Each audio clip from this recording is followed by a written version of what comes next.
श्री शिवाय नमस्तुभ्यम। ओम नमः शिवाय। आप सभी को सावन के पहले सोमवार व्रत की बहुत बहुत शुभकामनाएं। भगवान शिव और माता पार्वती आप सभी की हर मनोकामना को पूर्ण करें।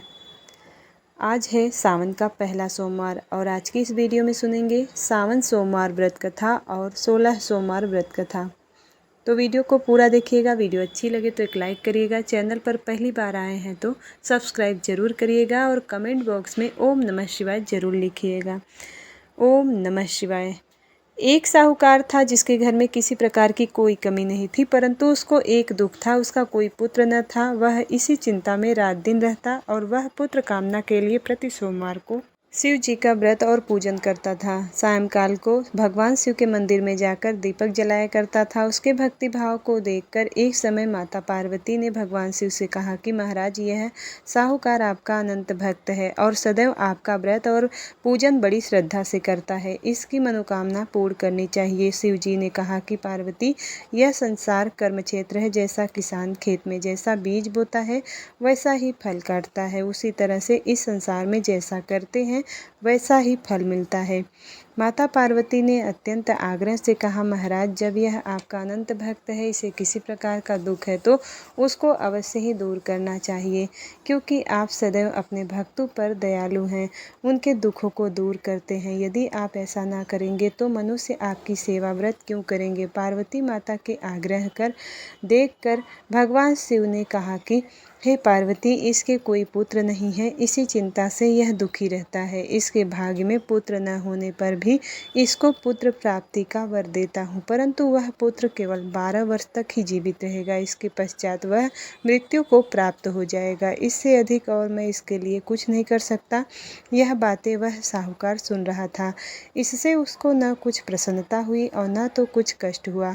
वह पहले जैसा ही शिवजी महाराज का व्रत और पूजन बड़ी श्रद्धा से करता था। कुछ काल व्यतीत हो जाने पर साहूकार की स्त्री गर्भवती हुई और 10वें महीने उसके गर्भ से अति सुंदर पुत्र की प्राप्ति हुई और साहूकार के घर में बहुत सारी खुशी मनाई गई। परंतु साहूकार ने उसको केवल 12 वर्ष की आयु जानकर कोई अधिक प्रसन्नता प्रकट नहीं की और न तो किसी को यह भेद बतलाया। जब वह 11 वर्ष का हो गया तो उस बालक की माता ने उसके पिता से विवाह आदि के लिए कहा, परंतु साहूकार कहने लगा कि मैं अभी इसका विवाह नहीं करूँगा और पढ़ने के लिए भेजूँगा। फिर साहूकार ने अपने साले अर्थात उस बालक के मामा को बुलाकर उसको बहुत सारा धन देकर कहा कि तुम इस बालक को काशी जी पढ़ने के लिए लेके जाओ और रास्ते में जिस स्थान पर भी जाओ यज्ञ करो और ब्राह्मणों को भोजन कराते जाना। वह दोनों मामा भांजे जब जिस जगह जाते वह यज्ञ कराते और ब्राह्मणों को भोजन कराते जा रहे थे। रास्ते में उनको एक शहर पड़ा। उस शहर के राजा की कन्या का विवाह था और दूसरे राजा के लड़का का विवाह कराने जो बारात लेकर आया था वह एक आंख से काना था। उसके पिता को इस बात की बड़ी चिंता थी कि कहीं वर को देखकर कन्या के माता पिता विवाह में किसी प्रकार का अड़चन पैदा न कर दे। इस कारण से जब उसने अति सुंदर सेठ के लड़के को देखा तो मन में विचार किया कि क्यों न ढुकाव के कपड़े पहनाकर विवाह के लिए ले जाए और उसको वर के कपड़े पहनाकर घोड़ी पर चढ़ाकर ढुकाव पर ले गए और बड़ी सुंदरता से सब कार्य हो गए। वर के पिता ने सोचा, यदि विवाह का कार्य भी इसी लड़के से करा दिया जाए तो क्या बुराई है।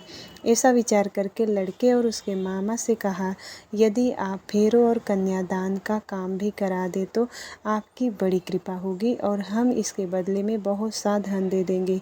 उन्होंने भी स्वीकार कर लिया और विवाह कार्य भी बहुत कुछ अच्छी तरह से हो गया। परंतु जिस समय लड़का जाने लगा तो उसने राजकुमारी की चुंदड़ी के पल्ले पर लिख दिया कि तेरा विवाह मेरे साथ हुआ है, परंतु जिस राजकुमार के साथ तुमको भेजेंगे वह एक आंख से काना है। मैं तो काशी जी पढ़ने जा रहा हूँ। उस राजकुमारी ने जब चुनरी पर ऐसा लिखा पाया तो उसने राजकुमार के साथ जाने से मना कर दिया और कहा कि ये मेरा पति नहीं है, मेरा विवाह इसके साथ नहीं हुआ है, तो वह काशी जी पढ़ने गया है। राजकुमारी के माता पिता ने अपनी कन्या को विदा नहीं किया और बारात वापस चली गई। उधर वह सेठ का लड़का और उसका मामा काशी जी पहुँच गए।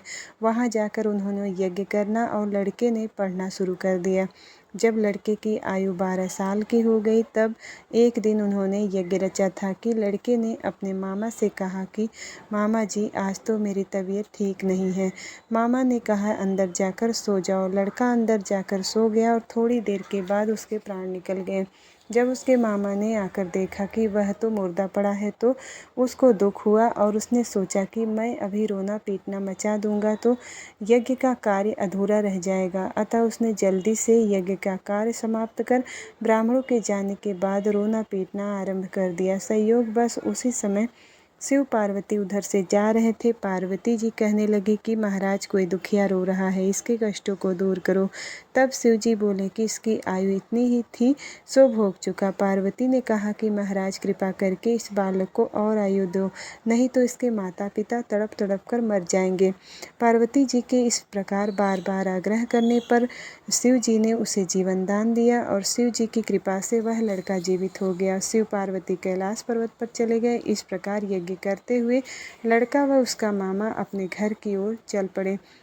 रास्ते में उसी शहर पर गए जहाँ पर उसका विवाह हुआ था। वहाँ पर आकर यज्ञ किया तो लड़के के ससुर ने उसको पहचान लिया और घर महल में जाकर वह बड़ी खातिर के साथ अपने बहुत सारे दास दासियों के सहित आदर पूर्वक लड़की और जमाई को विदा किया।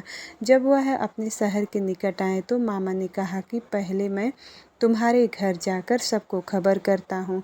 उस समय लड़के के माता पिता अपने घर के छत पर बैठे हुए थे और उन्होंने यह प्रण कर रखा था कि यदि हमारा पुत्र सकुशल घर आए तो राजी खुशी से नीचे उतरकर आ जाएंगे, नहीं तो छत से गिरकर अपने प्राण खो देंगे।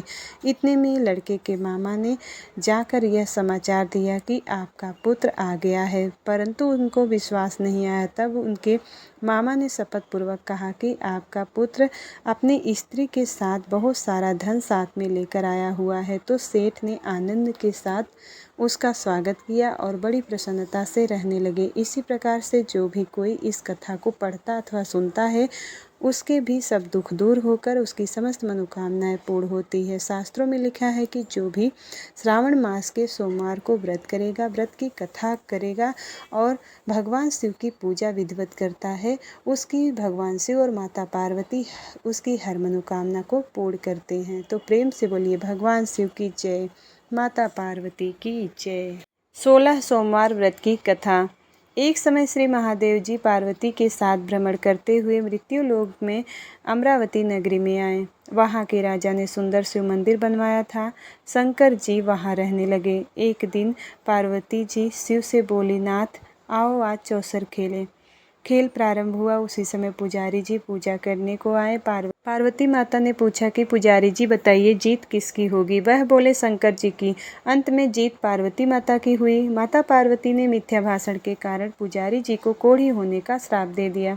पुजारी जी कोढ़ी हो गए। कुछ काल व्यतीत होने पर अप्सराएं पूजा के लिए वहां आईं। पुजारी जी से कोढ़ी होने का कारण पूछा तो पुजारी जी ने सब बातें बतला दी। अप्सराएं बोली, पुजारी जी तुम 16 सोमवार का व्रत करो, महादेव जी तुम्हारा कष्ट दूर करेंगे। पुजारी जी ने उत्सुकता से व्रत की विधि पूछी। उसके बाद अप्सरा बोले कि सोमवार का व्रत करो, संध्या उपासनोपरांत आधा सेर गेहूं के आटे के 3 अंग बनावे और घी गुड़ दीप नैवेद्य बेलपत्र आदि से पूजन करे। बाद में 1 अंगा शिव जी को अर्पण कर दे, शेष 2 अंगा प्रसाद समझकर वितरित कर दे। इस विधि से 16 सोमवार का व्रत करके 17वें सोमवार को पावसेर गेहूं के आटे की बाटी का चूरमा बनाकर भोग लगाकर बांट दे, फिर सकुटुम्ब प्रसाद ग्रहण करे। ऐसा करने से शिव जी तुम्हारे मनोरथ पूर्ण करेंगे। यह कहकर अप्सराएं स्वर्ग को चली गई। पुजारी जी यथाविधि व्रत का करके रोग मुक्त हुए और पूजन करने लगे। कुछ दिन के बाद भगवान शंकर और माता पार्वती पुनः वहां पर आए और पुजारी जी को कुशलता पूर्वक देखकर पार्वती ने रोग मुक्ति का कारण पूछा। पुजारी जी के कथनानुसार पार्वती माता ने व्रत किया और फलस्वरूप अप्रसन्न कार्तिकेय जी माता के आज्ञाकारी हुए। कार्तिकेय जी ने माँ पार्वती से पूछा कि क्या कारण है कि मेरा मन आपके चरणों में लगा।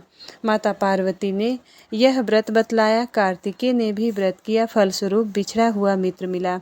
उसने भी कारण पूछा, बताने पर विवाह की इच्छा से यथाविधि व्रत किया। फलतः वह विदेश गया। वहाँ का राजा की कन्या का स्वयंवर था। राजा का प्रण था कि हथनी जिसको माला पहनाएगी उसी से मेरी पुत्री का विवाह होगा। वह ब्राह्मण स्वयं देखने की इच्छा से वहाँ पर एक ओर जा बैठा। हथनी ने माला इसी ब्राह्मण को पहनाई। धूमधाम से विवाह हुआ। तत्पश्चात दोनों सुख से रहने लगे।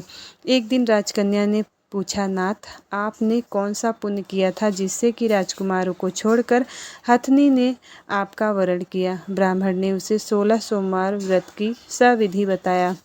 राजकन्या ने भी सुपुत्र प्राप्ति के लिए व्रत किया और सर्वगुण संपन्न पुत्र प्राप्त किया। और बड़ा होने पर पुत्र ने पूछा कि माताजी, किस पुण्य से मेरी प्राप्ति आपको हुई है। राजकन्या ने सविधि 16 सोमवार का व्रत बतलाया। पुत्र राजकामना से व्रत करने लगा। उसी समय राजा के दूतों ने आकर उसे राजकन्या के लिए वरण किया। आनंद से विवाह संपन्न हुआ। राजा का स्वर्गवास होने पर ब्राह्मण कुमार को राजगद्दी मिली। फिर भी वह इस व्रत को करता रहा। एक दिन उसने अपने पत्नी से पूजन सामग्री शिवालय में ले चलने को कहा, परंतु उसने दासियों द्वारा भिजवा दी। जब राजा ने पूजन समाप्त किया तो आकाशवाणी हुई कि इस पत्नी को निकाल दे, नहीं तो यह तेरा सत्यानाश कर देगी। प्रभु की आज्ञा मानकर उसने रानी को निकाल दिया। रानी भाग्य को कोसती हुई नगर में एक बुढ़िया के पास गई। दीन देखकर बुढ़िया ने उसके सिर पर सूत की पोटली रखकर बाजार भेजी। रास्ते में आंधी आई और पोटली उड़ गई। बुढ़िया ने उसको फटकार कर भगाया। वहाँ से तेली के पास पहुँची तो सब माट चटक गए। उसने भी निकाल दिया। पानी पीने नदी पर पहुँची तो नदी सूख गई। सरोवर पर पहुँची तो हाथ का स्पर्श होते ही जल में कीड़े पड़ गए। उसी जल को पीकर आराम करने को जिस पेड़ के नीचे जाती वह सूख जाता। वन और सरोवर की यह दशा देखकर ग्वाले उसे मंदिर के गुसाई के पास ले गए। यह देखकर गुसाई जी समझ गए कि यह कुलीन अबला आपत्ति की मारी हुई है। धैर्य बंधाते हुए बोले कि बेटी, तू मेरे यहाँ रह, किसी बात की चिंता मत करना। रानी आश्रम में रहने लगी, परंतु जिस वस्तु में उसका हाथ लगता उसी में कीड़े पड़ जाते। दुखी हो गुसाई जी ने पूछा, बेटी, किस देव के अपराध से यह दशा हुई है। रानी ने बताया कि मैं पति की आज्ञा का उल्लंघन कर महादेव जी के पूजन को नहीं गई। गुसाई जी ने यह शिव जी से प्रार्थना की। गुसाई जी बोले कि बेटी, तुम 16 सोमवार का व्रत करो। रानी ने सविधि व्रत संपूर्ण किया। व्रत के प्रभाव से राजा को रानी की याद आई और दूतों को उसकी खोज करने के लिए भेजा। आश्रम में रानी को देखकर दूतों ने आकर राजा को रानी का पता बतलाया। राजा ने जाकर गुसाई जी से कहा कि महाराज, यह मेरी पत्नी है। शिव जी के रुष्ट होने से मैंने इसका त्याग कर दिया था। अब शिव जी की कृपा से मैं इसे लेने आया हूँ। कृपया करके इसे जाने की आज्ञा दें। गुसाई जी ने आज्ञा दे दी। रानी राजा नगर में आए और नगर वासियों ने नगर सजाया। बाजे बजने लगे, मंगलोच्चार हुआ। शिव जी की कृपा से प्रतिवर्ष 16 सोमवार का व्रत को करके रानी के साथ आनंद से रहने लगे। अंत में शिवलोक को प्राप्त हुए। इसी प्रकार से जो मनुष्य भक्ति सहित और विधि पूर्वक 16 सोमवार का व्रत करता है और व्रत कथा सुनता है, उसकी सब मनोकामनाएं पूर्ण होती है और अंत में शिवलोक को प्राप्त होता है। तो प्रेम से बोलिए भगवान शिव और माता पार्वती की जय। माता पार्वती की जय। ओम जय शिव ओमकारा, हर शिव ओमकारा, ब्रह्मा विष्णु सदा शिव अर्धांगी धारा। ओम जय शिव ओमकारा, एकानन चतुरानन पंचानन राजे, हंसासन गरुड़ासन विषवाहन साजे।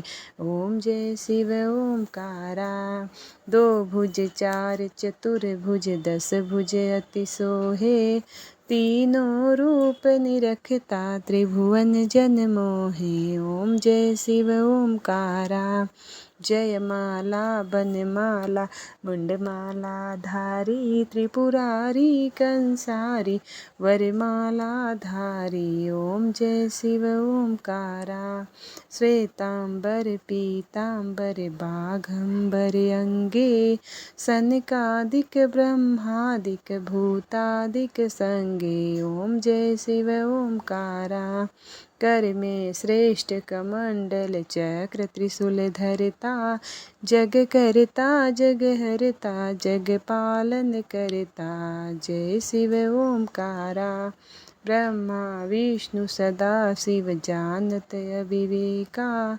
प्रणवाक्षर के मध्य ये तीनों एका ओम जय शिव ओमकारा त्रिगुण स्वामी शिव जी की आरती जो कोई गावे कहते शिवानंद स्वामी कहते शिवानंद स्वामी सुख संपत्ति पावे जय शिव ओमकारा ओम हरि शिव ओमकारा ओम जय शिव ओमकारा ब्रह्मा विष्णु सदा शिव अर्धांगी धारा ओम जय शिव ओमकारा। प्रेम से बोलिए भगवान शिव की जय, माता पार्वती की जय, भगवान कार्तिकेय और भगवान गणेश की जय।